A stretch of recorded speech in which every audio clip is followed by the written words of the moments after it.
You know, this is the most wonderful time of year for a lot of people, but heart attack cases are also known to rise around this time, around the holidays.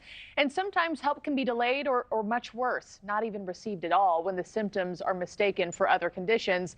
And one veteran journalist writing in the Washington Post that he thought he was having an anxiety attack, but it was actually a widowmaker heart attack.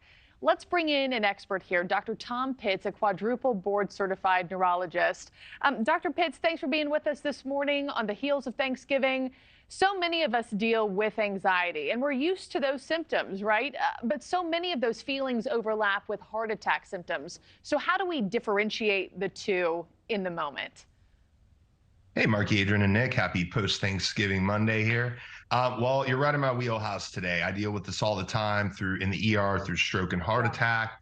I can tell you that panic attacks and heart attacks can present similarly, but there are some nuanced differences in many cases. For example, the chest pain of a heart attack is usually crushing and then squeezing, whereas oftentimes in a panic attack, it is sharp or localized, accompanied with stress, social situations, and phobias, whereas a heart attack is more usually associated with exertion, physical activity, or just at rest with no trigger. And also consider panic attacks can happen in any age, but like if a 20-year-old with no risk factors comes in, we consider that very differently than when like a 60-year-old, 2-pack-a-day smoker, diabetes, high blood pressure, high cholesterol comes in. Yeah, and you bring up some of those symptoms that you feel with a heart attack that we're all very familiar with. The pain or the numbness radiating down the left arm, then spreading to the jaw. An elephant is sitting on your chest.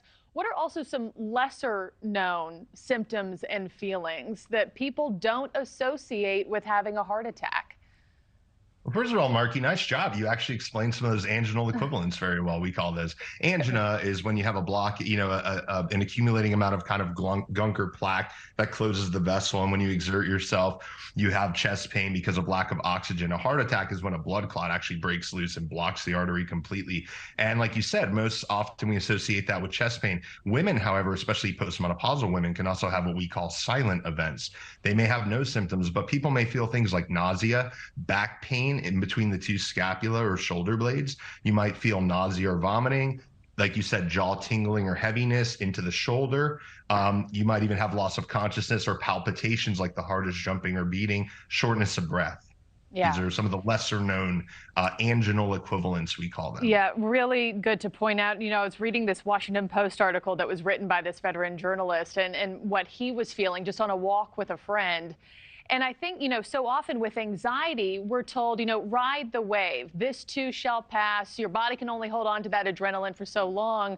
But how do you know when to ride the wave, if you will, and when to head to the hospital to receive emergency care?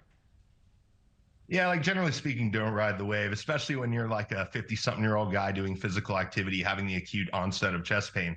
I mean, the one thing I can tell you is like these events are hyperacute. Anytime you have a hyperacute problem, meaning you're just walking and then boom, it hits you, especially if you're someone with risk factors. Those risk factors are male, gender, age over 55, smoking, high blood pressure, diabetes, and irregular heart rhythm like atrial fibrillation, smoking, and high cholesterol. So if you have those things, just know that you're at risk.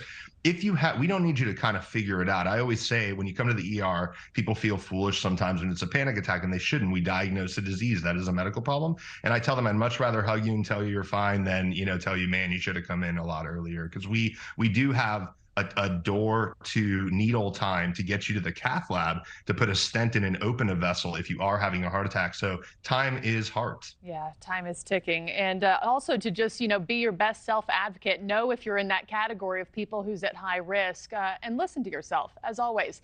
Dr. Tom Pitts, thanks so much. Thank you for watching. Go to newsnationnow.com to find News Nation on your television provider. And don't forget to click the red subscribe button below to get more of News Nation's fact-driven, unbiased coverage.